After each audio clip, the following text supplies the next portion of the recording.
Business में क्या करना है ये जानने से ज्यादा जरूरी होता है ये जानना कि क्या नहीं करना। चीजें सही करने से बिजनेस नहीं, चीजें बेहतरीन तरीके से करने से। जूडियो को ही देख लो ना, जूडियो की प्लानिंग टाटा ग्रुप लेके आया, was perfect in every matter. कहाँ उनका स्टोर होगा, कैसा दिखेगा, कैसे आना जाना, डिलीवरी, सब कुछ वॉज परफेक्ट। बड़े ही ध्यान से उसने डिसीजन लिया कि भाई मैं वियर नहीं रखूंगा अपने पास, मैं कोई भी फॉर्मल वियर अपने पास नहीं रखूंगा, मैं रोजाना के कैजुअल वेयर्स रखूंगा, डेली वेयर्स रखूंगा। उसमें भी मेरा क्या प्राइस पॉइंट होगा ये जूडियो ने बहुत अच्छे से। Zudio is an completely fabulous case study. आपको बिजनेस कैसे शुरू करना है कमेंट में बोलोगे तो मेरा बड़ा मन है, मैं उसके ऊपर एक अलग से डेडिकेटेड वीडियो। स्टार्टअप की बात करते हैं जो हम इस वीडियो में डिस्कस करने वाले हैं, दैट इज एरोटिश, जो कि शार्क टैंक इंडिया सीजन 3 में आया। आप समझो इस ब्रांड ने गलती ये नहीं करी कि भाई उसने 4 चीजें अच्छी करी, गलती ये करी कि उसने कोई भी एक चीज बहुत अच्छे से नहीं करी। थोड़ा सा मैं आपको ये बिजनेस समझाऊं तो ये laundry wear, night wear, swim wear, beach wear, चारों कैटेगरीज में, जहां पे से इनकी आधी सेल लॉन्ड्री वेयर से आती है और स्विम वेयर और बीच वेयर में प्लस साइजेस तक जाते हैं। मतलब बड़े साइज, छोटा साइज तो यार हर जगह मिल जाता है, बड़े साइज हर जगह नहीं मिल पाते, तो ये वहां तक उस रेंज को कवर करते हैं। 1 लाख से ज्यादा कस्टमर्स को ये आज तक सर्व कर चुके हैं and 150% year on year growth के साथ इनका रेवेन्यू जो है वो बढ़ रहा है। अब लेकिन दिक्कत क्या रही बिजनेस में, क्योंकि 5 में से एक भी शार्क टैंक का ऑफर नहीं मिला। और यहीं पे मैं जूडियो का एग्जांपल जो मैं डिस्कस कर रहा था वीडियो की स्टार्टिंग में वो आपके सामने लेके आना चाहता हूँ कि बस जूडियो ने बहुत ध्यान से रखा कि यार अगर मैं कैजुअल वियर रखूंगा ना, बस एथनिक वियर और फॉर्मल वियर नहीं रखूंगा तो मैं फ्रीक्वेंसी ला पाऊंगा, मैं बहुत सारे झंझटों से बच जाऊंगा। बिकॉज उसको पता था कि कैजुअल वियर का price point versus ethnic wear और फॉर्मल्स का price point are very different things. हर ब्रांड में नहीं खेल सकते, हर कस्टमर को खुश नहीं कर सकते, तो एक ब्रांड निकालेंगे और ऐसा निकालेंगे कि भाई फिर उसे कोई टच नहीं कर पाएगा। ये फोकस, ये डेडिकेशन, ये प्लानिंग, ये स्ट्रैटेजी इस ब्रांड में नहीं दिखी। सबसे पहले तो मैं बात करता हूं कि क्यों इनको ऑफर्स नहीं मिले शार्क टैंक पे। तो सबसे बड़ा रीजन इनका रहा इनका ब्रांड नेम। देखो मैं पहले भी एक वीडियो बना चुका हूं जहां पे मैंने ब्रांड नेम और ब्रांड लोगों की इंपॉर्टेंस बताई है, मैं उसको कहीं आई बटन पे यहाँ पे लिंक कर दूंगा, वो आप देख लेना इस वीडियो के बाद देखना, अभी मत चले जाना देखने के लिए, अब इस वीडियो में समझो। इनका ब्रांड का नाम क्या है? एरोटिश। अब erotic is a grey word for many of the marketing platform algorithm, जिसका मतलब क्या है, ये बहुत ही मिसलीडिंग वर्ड है। इसको एल्गोरिथम्स बहुत ज्यादा पॉजिटिवली नहीं लेते हैं और रिपीटेडली जब, क्योंकि आपका ब्रांड नेम है तो आपको अपने हर एडवर्टीजमेंट में इसको इंक्लूड करना ही पड़ेगा। लेकिन जब आप एक ऐसा ग्रे वर्ड इंक्लूड करते हो तो एल्गोरिथम के पास बार बार सिग्नल जाता रहता है, बहुत हाई चांसेस है कि एल्गोरिथम आपके एडवर्टीजमेंट को, कैंपेन को अप्रूव ना करे। इसलिए बहुत ज्यादा जरूरी है कि आप अपना ब्रांड का नाम बहुत अच्छा रखो। शार्क्स ने भी इसके बारे में टोका इनको, और मेरे को लगता है अगर ये एक चीज हो इन शार्क टैंक से सीख के गए तो इनको सबसे पहले अपना ब्रांड का नाम बदलना चाहिए। बिकॉज अभी स्टार्टअप है, अभी अफोर्ड कर सकते हैं, एक बार ब्रांड बड़ा हो गया तो अफोर्ड नहीं कर सकते यार कि आप अपना ब्रांड का नेम चेंज करो, बिकॉज आपका नाम तब तक ऑडियंस के दिमाग में बैठ चुका हो। इसके अलावा एक और चीज जो मेरे को इसमें गलत लगी, अब मैं धीरे धीरे वो सारी चीजें बात करूंगा, वो है इनकी पोजिशनिंग।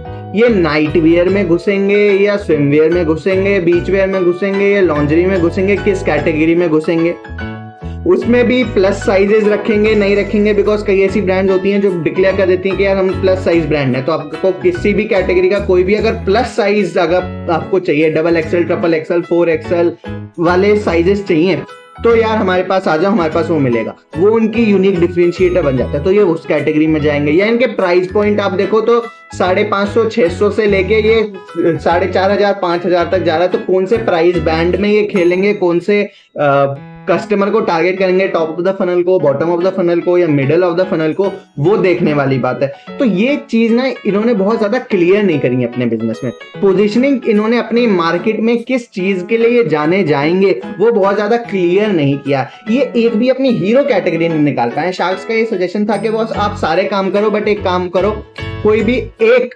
कैटेगरी को पकड़ो और उसमें इतना जबरदस्त काम कर दो कि वो कैटेगरी आपकी हीरो कैटेगरी। और ऐसा ही अनुपम ने भी सजेशन दिया और ऐसा ही मेरा भी सजेशन है कि जो लॉन्ड्री अभी माना इनका 50% ऑफ द सेल है, बट बहुत कॉम्पिटिटिव मार्केट है, तो उसे छोड़ के मेरे को लगता है स्विमवेयर, बीच वेयर में अगर ये जाएंगे तो मेरे को इनके डिजाइन भी अच्छे लगे, इनकी डिजाइन लैंग्वेज और इनके प्रिंट्स भी बहुत अच्छे लगे, तो वहां पे इनका अच्छा खासा स्कोप बन सकता है। इसके अलावा एक हीरो कैटेगरी जब आएगी ना तो इसी प्रोसेस में ये अपनी शायद यूएसपी भी निकाल पाएंगे, बिकॉज अभी इनकी यूएसपी बहुत ज्यादा एविडेंट नहीं थी। शार्क्स ने बोला मेरे को इनका बिजनेस समझ में नहीं आया, बिकॉज आपकी यूएसपी है क्या? आप हर कैटेगरी में आप हर टाइप के डिजाइन कर रहे हो, आप सॉलिड भी दे रहे हो, आप प्रिंट डिजाइन भी दे रहे हो। मतलब सॉलिड मतलब एक ही कलर होता है overall through out the dress, and एक प्रिंट होता है कि यार ऊपर कुछ और प्रिंट है, नीचे कुछ और प्रिंट है, या नीचे सॉलिड है, व्हाटएवर। तो आप किस कैटेगरी में हो? आप प्लस साइज के आपका डिफरेंशिएटर, क्या प्राइस आपका डिफरेंशिएटर, आपका डिजाइन प्रिंट आपका डिफरेंशिएटर है, आपकी कैटेगरी डिफरेंशिएटर है, क्या आपका डिफरेंशिएटर है? ये चीज बहुत ज्यादा क्लियरली निकल के आ ही नहीं शार्क टैंक पे। तो जब एक हीरो कैटेगरी निकालेंगे ना तो इनका डिफरेंशिएटर भी बहुत ज्यादा क्लियर होगा। और ऐसा अगर नहीं होता है ना तो होता है बिजनेस की ब्रांड में जो ब्रांड इक्विटी बहुत ज्यादा अफेक्ट होती है मार्केट में। तो इसलिए इनको बहुत ज्यादा जरूरी है कि इतनी स्ट्रॉन्ग पोजिशनिंग मार्केट में देखें ये किस चीज के लिए जाने जाएंगे। अगला मेरे को लगता है इंडस्ट्री नॉलेज बहुत कम है। देखो जब भी सीख ले लो, जब भी आप अपने बिजनेस को पिच करने जा रहे हो स्पेशली, तब तो ये जरूरी है ही, वरना भी मैं आपको बोलता हूं कि आप ये 5 चीजों के बारे में सर्च करके पता करके रखो, आपको बहुत हेल्प मिलेगी अपने डिसीजंस बिजनेस के लेने में, बहुत हेल्प मिलेगी। क्या 5 चीजें?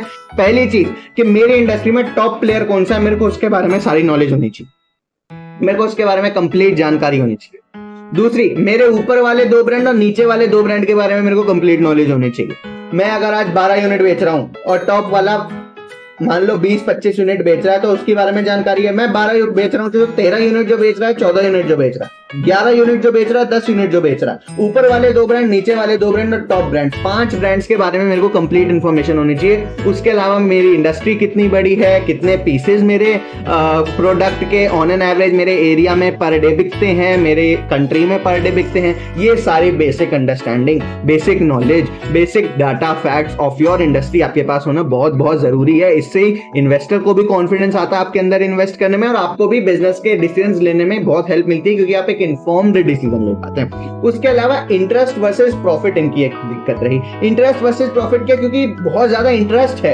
इन एंटरप्रेन्योर्स का। आयुषी और अनुष्का जो इस ब्रांड को लेके आए वो दिखाई दे रहा था भाई, इनके लैंग्वेज में दिखाई दे रहा था, इनकी डिटेलिंग में दिखाई दे रहा था, इनके प्रिंट डिजाइन में दिखाई दे रहा था कि इनका बहुत ज्यादा इंटरेस्ट है। बट अब उस इंटरेस्ट को कैसे रेगुलेट करना है, कैसे उस इंटरेस्ट में से मैं एक ऐसा ब्रांड, एक ऐसा बिजनेस बना दूं जो एक लेगेसी ब्रांड बन जाए, वो उस चीज की कमी दिखी। बिकॉज अब प्रॉफिट देखोगे नजर तो 63% के ग्रॉस मार्जिन के बावजूद केवल 1% नेट मार्जिन ये निकाल पा रहे हैं, मतलब ऑलमोस्ट ब्रेक इवन पे खेल रहे हैं। तो बिजनेस में बहुत ज्यादा प्रॉफिटेबिलिटी इनके है नहीं। तो इंटरेस्ट वर्सेस प्रॉफिट का जो लोचा रहा ना, इनका जो डिस्कनेक्ट रहा, वो भी इनके शायद एक रीजन था जिसकी वजह से शार्क टैंक में इनको इन्वेस्टमेंट नहीं मिली। और एज अ ब्रांड आपको ध्यान देना चाहिए कि आप इंटरेस्ट है, पैशन है, बहुत अच्छी बात है, बट आपके प्रॉफिट भी आपके बिजनेस में निकल के आना चाहिए। अगली प्रॉब्लम जो मैं कहूंगा वो थी इनका प्राइस बैंड। बिकॉज इंडिया में आप देखो 1000 रुपए तक का आज, क्योंकि डिस्पोजेबल इनकम लोगों की बढ़ गई है, तो 1000 रुपए तक का आप ऐसा स्विमवेयर बीचवेयर कैटेगरी में अगर आप प्रोडक्ट निकालें, लाउंजरी में प्रोडक्ट निकालें, तो वो मासी ब्रांड रहता है। जैसे ही ये प्राइस फॉर सम कैटेगरीज 3000 से या 4000 से पार जाता है, वो प्रीमियम ब्रांड बन जाता है। अब मेरे हिसाब से एरोटिश को या आयुषी और अनुष्का को अपना प्राइस ब्रांड रखना चाहिए 1000 से 3000-4000 के बीच में, because for the kind of design and language that kind of print they are giving, it is very ambitious design, it is very luxury affording design. तो वो वाला एस्पायरिंग वाला चीज अगर अफोर्डेबल बन जाएगा, मिडल ऑफ द पिरामिड को अगर ये टारगेट करेंगे, तो मेरे को लगता है वहां बहुत ज्यादा इनका स्कोप है। Because bottom of the pyramid ये इन्होंने भी मान लिया कि वो अनऑर्गेनाइज्ड है। टॉप ऑफ द पिरामिड में बहुत अच्छे अच्छे प्लेयर्स हैं, वहां पे लड़ने के लिए बहुत ज्यादा जान चाहिए, बहुत ज्यादा पैसा चाहिए, उतना नहीं है। तो मिडल ऑफ द पिरामिड को टारगेट करो, बहुत अच्छी कैटेगरी है, बहुत अच्छी प्रपोजिशन निकल जाएगी। और आखिरी वजह मेरे हिसाब से जो इनकी रही वो थी difference in ASP and AO.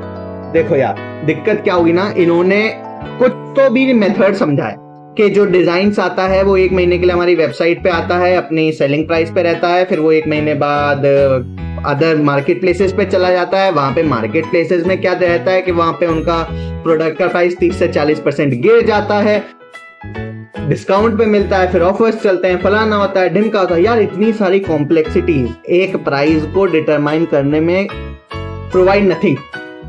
As a business आप बस उन चीजों पे अपना समय व्यर्थ कर रहे हैं, उससे आपको मिल कुछ नहीं रहा। ठीक है, उससे आपको मिल कुछ नहीं है, बिकॉज अभी आपका ब्रांड नहीं है। आपने खुद कहा कि आप अपनी वेबसाइट पे लोगों को नहीं लेके आ पा रहे हो क्योंकि आपका कैगर बहुत ज्यादा है। तो जब आपकी वेबसाइट पे लोग आ ही नहीं रहे, आपने डिसाइड कर ही लिया कि मैं अपनी वेबसाइट पे ज्यादा प्रमोशन उसका नहीं करूंगा, बेचूंगा नहीं, तो 1 महीने के लिए एक्सक्लूसिवली अपनी वेबसाइट पे रखना, फिर उसे 30-40% पे मार्केट प्लेसेस को देना, it makes no sense, it makes really no sense. तो ये जो इन्होंने कॉम्प्लेक्सिटी लाने से 2 वजह, एक चीज तो देखो, इनका रिटेलर इनके साथ नहीं होगा, बिकॉज रिटेलर को समझ में नहीं आएगा कि यार अभी ये चीज इनकी वेबसाइट पे 1000 रुपए की बिक रही है, तो मैं उससे लड़ने के लिए क्या ये चीज 900 रुपए की दे दूं। अगर वो 900 रुपए की दे देगा तो 1 महीने बाद सेम चीज दूसरे प्लेटफॉर्म्स पे, जो भी प्लेटफॉर्म पे हैं, वो 600-700 की बिकने लगेगी। तो क्या वहां पे ये उन प्लेटफॉर्म से लड़ने के लिए 1 महीने बाद उसका प्राइस 500 पे रिड्यूस करेगा रिटेलर 900 से? अगर रिटेलर 500 पे बेचता है तो उसका मार्जिन नहीं निकलेगा, 900 पे बेचता है तो 1 महीने बाद उससे सस्ता माल ऑनलाइन मिलना चालू हो जाएगा। तो रिटेलर करेगा क्या, उसे ये समझ में नहीं आएगा। वो चीज ये पॉइंट आउट भी किया ये विनीता ने कि ऐसी चीज होने वाली है, इसलिए आप अपने प्राइसिंग को ना इतना ज्यादा कॉम्प्लेक्स मत रखो। अगर आप अफोर्ड कर सकते हो 30-40% डिस्काउंट पे देना तो हर जगह दे दो यार, इतना सर माथा उस पर मत लगाओ, क्योंकि ये चीज रियली इससे आपके बिजनेस को कोई फायदा नहीं हो रहा। ठीक है, दूसरा मैं कहूंगा इनका मार्केट शेयर का रेशियो भी बहुत ज्यादा टूटा फूटा सा है। 63% ऑफ द सेल इनकी मिंत्रा से आ रही है, बाकी 17% नाइका, 12% अमेज़न, 8% अदर्स। 63% एक प्लेटफॉर्म से आने का मतलब समझिए कि अगर उस प्लेटफॉर्म कल के साथ कोई लोचा होता है, कोई पॉलिसी में चेंज होता है, कोई टर्म्स एंड कंडीशन में चेंज होता है, कोई एल्गोरिदम में चेंज होता है, आज जो अगर ये इनका 4.6 करोड़ का projected revenue for the year 23-24 अगर है, उसमें से लगभग 3 करोड़ रुपए सीधा वाइप आउट हो जाएगा और इनकी सेल 4.6 से गिर के शायद 1.5-1.75 पे आ जाएगी, करोड़ पे आ जाएगी। और इतना चेंज क्यों होगा? बिकॉज इनका 63% ऑफ सेल केवल एक ही प्लेटफॉर्म से आ रहा है। ये थोड़ा देखने वाली बात है, इस पे इनको थोड़ा ध्यान दें। बहरहाल, जैसे कि सजेशन जिनको बाकी शार्क्स ने भी दिए, वही मैं भी दूंगा कि आप भैया नाइट वेयर, लॉन्जरी वेयर में बहुत कंपटीशन है, उसमें मत घुसो। कल भी बहुत सारे ब्रांड थे, आगे भी बहुत सारे ब्रांड आएंगे, सब अपनी अपनी अलग प्रपोजिशन के साथ आएंगे। आप वहां पे फालतू में खून खराबा वाली बोलते हैं, रेड ओशन में मत जाओ, ब्लू ओशन में खेलो। आप क्या करो, आप स्विमवेयर, बीच वेयर की कैटेगरी में जाओ, उसमें चाहिए डिक्लेयर कर दो कि यार मैं छोटे से छोटे डिजाइन से लेके प्लस साइज के डिजाइन तक आपको ऑफर करूंगा, चाहे वो एक बहुत अच्छी प्रपोजिशन बन सकती है। फिर 1000 से 3000 का ब्रांड प्राइस बैंड पकड़ लो कि मैं इसके बीच में अपने सारे प्रोडक्ट रखूंगा, ये बहुत अच्छी प्रपोजिशन बन सकती है। मैं बता रहा हूँ आपका बिजनेस बहुत अच्छा चलेगा। थोड़ा सा नाम पे ध्यान दे देना। बाकी जैसे शार्क्स ने बोला यार, 0 to 1 आप पहुंच ही गए हो, 1 से N पहुंचने की जर्नी है। I wish you all the best कि आप इस बिजनेस में आप बहुत ज्यादा सक्सेसफुल हो, आयुषी जी एंड अनुष्का जी। तो इस बिजनेस का analysis for the viewers that are seeing this video मेरा यहीं पे खत्म होता है। अगली वीडियो में दूसरे स्टार्टअप को जरूर जैसे एनालाइज करेंगे और आपके लिए बिजनेस लेसन निकाल के देंगे। तब तक के लिए that's all for today. Thank you and have a nice day.